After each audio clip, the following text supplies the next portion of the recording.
প্রিয় দর্শক, আসসালামু আলাইকুম। একই সাথে প্রীতি এবং শুভেচ্ছা নেবেন।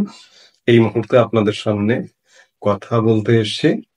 এবার জাতিসংঘ আওয়ামী লীগ নিষিদ্ধ নিয়ে উদ্বেগ প্রকাশ করলো। জাতিসংঘ উদ্বেগ প্রকাশ করলো, সেটি খুব বেশি ধর্তব্যের বিষয় নয় যে জাতিসংঘের এমন একটি সংস্থা উদ্বেগ প্রকাশ করেছে। এই সংস্থাটাকে যদি বলেন যে খানিকটা একটি ফরমায়েশি সংস্থা। রাজনৈতিক দল নিষিদ্ধের সুযোগ সম্বলিত আইনের সংশোধনীতে উদ্বিগ্ন জাতিসংঘের মানবাধিকার বিষয়ক হাই কমিশনার ভলকার তুর্ক।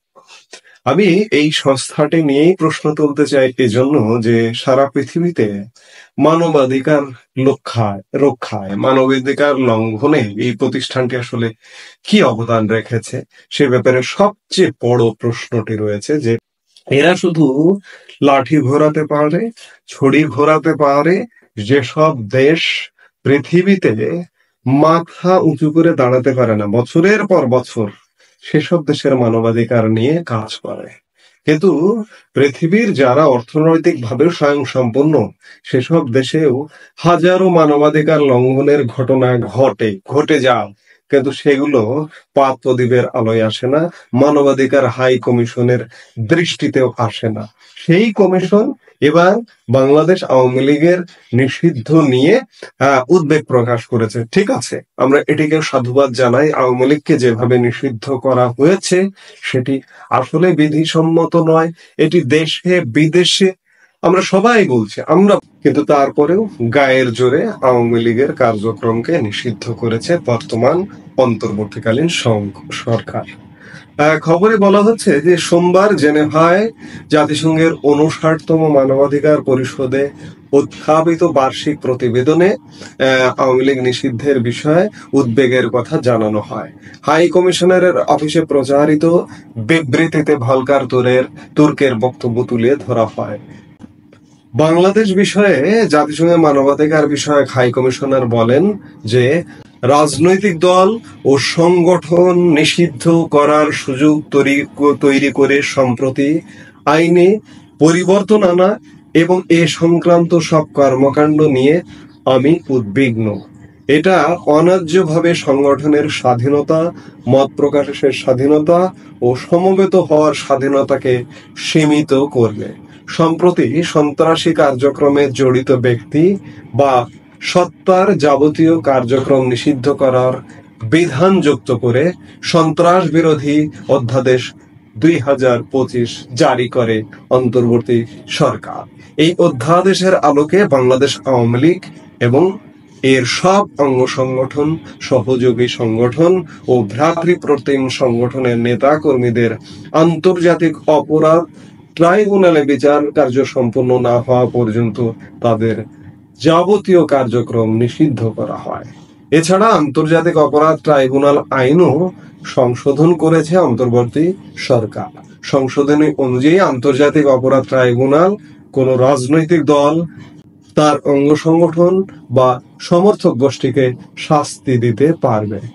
অর্থাৎ সরকার নিজের মতো করে বাংলাদেশের একটি বিশেষ রাজনৈতিক দলকে নিষিদ্ধ করেছে এবং এর প্রেক্ষিতে জাতিসংঘের মানবাধিকার বিষয়ক হাই কমিশনার ভলকার তুর্ক উদ্বেগ প্রকাশ করেছে।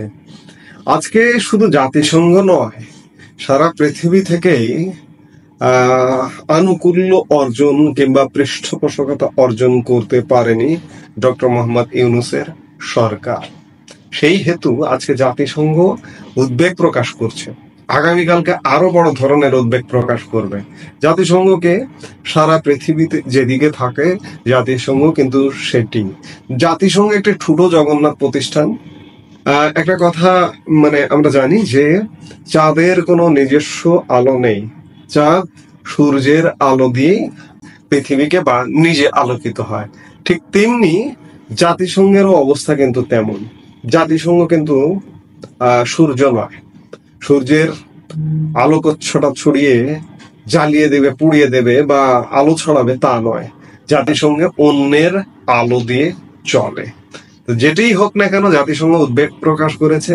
আর যেটি বলছিলাম যে সারা পৃথিবীতে কূটনৈতিকভাবে ডক্টর মোহাম্মদ ইউনূসের কোনো অর্জন নেই। এই 11 মাসে সারা পৃথিবীর কোনো দেশের আনুকূল্য অর্জন করতে পারেনি। শুধুমাত্র মার্কিন যুক্তরাষ্ট্রের দুর্বিসন্ধি আছে এই অঞ্চলে। সেই দুর্বিসন্ধির জায়গা থেকে মার্কিন যুক্তরাষ্ট্র এই সরকারের ব্যাকআপ হিসেবে আছে। কিন্তু সেদিন খুব বেশি দূরে নয় যে মার্কিন যুক্তরাষ্ট্র যে উদ্দেশ্য নিয়ে এই অঞ্চলে এসছে, এই অঞ্চলে এমন একটি পুতুল সরকার, বাংলাদেশের আকাশে একটি পুতুল সরকার বসিয়ে দিয়েছে। এই সরকারটি বিদায় নেবে। মার্কিন যুক্তরাষ্ট্র যখন পিছু হটবে তখন এই সরকারটিও পিছু হটতে বাধ্য হবে। আপনি দেখুন, আমি দুই একটা উদাহরণ দিয়েই আলাপটি শেষ করতে চাই। এই যে ডক্টর মোহাম্মদ ইউনূস, তিনি বলেন যে তিনি বিশ্ব খেলোয়াড়, তার কথা বিশ্ব শোনে না, কেউ শোনে না। এই উদাহরণগুলো বারবার দিয়েছি, আবারও বলছি। ডক্টর মোহাম্মদ ইউনূস ইউরোপিয়ান দেশগুলোকে ডেকে, ক্ষমতা নেবার কয়েক মাসের মধ্যে ইউরোপিয়ান দেশগুলোকে ডেকে বলেছিলেন যে বাংলাদেশে যেহেতু আপনাদের কোনো দূতাবাস নেই, সেই হেতু আপনারা বাংলাদেশ থেকে বিশেষ কোনো অফিস বা কোনো কিছু সেন্টার করে ভিসা এবং অন্যান্য আনুষঙ্গিক কার্যক্রম করুন, আপনাদেরকে অনুরোধ। ইউরোপিয়ান দেশগুলোর আজ পর্যন্ত কেউ ডক্টর ইউনূসের কথায় ভ্রুক্ষেপ করেনি। তেমনি ভাবে ডক্টর মোহাম্মদ ইউনূস 11 মাস রাষ্ট্র ক্ষমতায়, আজ পর্যন্ত আমরা ডক্টর মোহাম্মদ ইউনূসকে দেখলাম না যে কোনো দেশ, পৃথিবীর কোনো দেশ ডেকে নিয়ে আমন্ত্রণ জানিয়ে সসম্মানে অভ্যর্থনা জানিয়ে সংবর্ধনা দিল। এই যে ডক্টর মোহাম্মদ ইউনূস পৃথিবীর কোন সরকার প্রধান বা রাষ্ট্রপ্রধানের চাইতে ডক্টর মোহাম্মদ ইউনূস রেকর্ড বিদেশ সফর করেছে, 11টি বিদেশ সফর, সর্বশেষ বিতর্কিত যুক্তরাজ্য সফর সহ প্রত্যেকটি সফর বিতর্কিত, কোনটি সফর দ্বিপাক্ষিক নয়, রাষ্ট্রীয় কোষাগারের অর্থ খরচ করে সফর। তো সেই জায়গায় পৃথিবীর কোথাও গিয়ে ডক্টর মোহাম্মদ ইউনূস যে উষ্ণ অভিনন্দন, উষ্ণ অভ্যর্থনার শিকার হচ্ছেন তা কিন্তু নয়। আমি ডক্টর মোহাম্মদ ইউনূসকে আমি ছোট্ট একটি উদাহরণ দিয়ে বলবো। আমাদের ঠিক পাশের দেশ ভারত, ভারতের প্রধানমন্ত্রী নরেন্দ্র মোদী পৃথিবীর যে কোনো দেশ সফর করতে যখন যান, এয়ার ইন্ডিয়া থেকে তিনি এয়ার ইন্ডিয়া ওয়ান, নরেন্দ্র মোদীর যে বিমানে সফর করেন, এয়ার ইন্ডিয়া ওয়ান থেকে নামার মুহূর্তটা যদি ডক্টর মোহাম্মদ ইউনূস এবং ইউনূসের পরিষদটা যদি দেখেন, ভিডিও আছে, নরেন্দ্র মোদীর ইউটিউব চ্যানেলে আছে, নরেন্দ্র মোদীর ফেসবুক এবং সামাজিক সোশ্যাল মাধ্যমের যেসব প্ল্যাটফর্ম আছে সেগুলোতে ভিডিওগুলো আছে। দ্বিপাক্ষিক সফরটা কারে বলে, কত প্রকার নরেন্দ্র মোদীর সফরগুলো একটু দেখেন। নরেন্দ্র মোদী প্রত্যেকটা দেশে যান, প্রত্যেকটা দেশ উষ্ণ আতিথেয়তার সাথে তাকে গ্রহণ করে। আমরা কম্পেয়ার স্বাভাবিকভাবে আজকের পৃথিবীতে তুলনা চলে আসে। সেই জায়গা থেকে ডক্টর মোহাম্মদ ইউনূসকে কে গ্রহণ করে, কে রিসিভ করে? কেউ করে না। ডক্টর মোহাম্মদ ইউনূস নিজ গরদে নিজের দেশের আমার আপনার জনগণের পয়সা খরচ করে সারা পৃথিবী সফর করে বেড়াচ্ছেন। সেই জায়গা থেকে ডক্টর মোহাম্মদ ইউনূস আজকে 11 মাসেও আন্তর্জাতিক স্বীকৃতি অর্জন করতে পারেনি। কাজেই ডক্টর মোহাম্মদ ইউনূস আর আন্তর্জাতিক স্বীকৃতি অর্জন করতে পারবেন না। গাল গল্প মেরে লাভ নেই। আজকে জাতিসংঘ আওয়ামী লীগের নিষিদ্ধ নিয়ে উদ্বেগ প্রকাশ করেছে। সামনের দিনগুলোতে কিন্তু আরো উদ্বেগ বাড়বে। এক মার্কিন যুক্তরাষ্ট্র ছাড়া বাকি জাতিসংঘের সাধারণ পরিষদের স্থায়ী সদস্যরা ডক্টর মোহাম্মদ ইউনূসের সরকারের পৃষ্ঠপোষকতায় নেই। কাজেই মানবাধিকার কমিশন সামনের দিনগুলোতে আরো কড়া কথা বলতে বাধ্য হবে। সেদিন খুব বেশি দূরে নয়, সেদিন আসছে খুব শীঘ্রই। এই মুহূর্তে এ পর্যন্ত। সবাই ভালো থাকুন, সুস্থ থাকুন। আমাদের ভিডিওগুলো নিয়মিত পেতে সাবস্ক্রাইব করুন Sajjad Qadir and the legends YouTube channel এবং লাইক, কমেন্ট, শেয়ার করে সাথে থাকুন।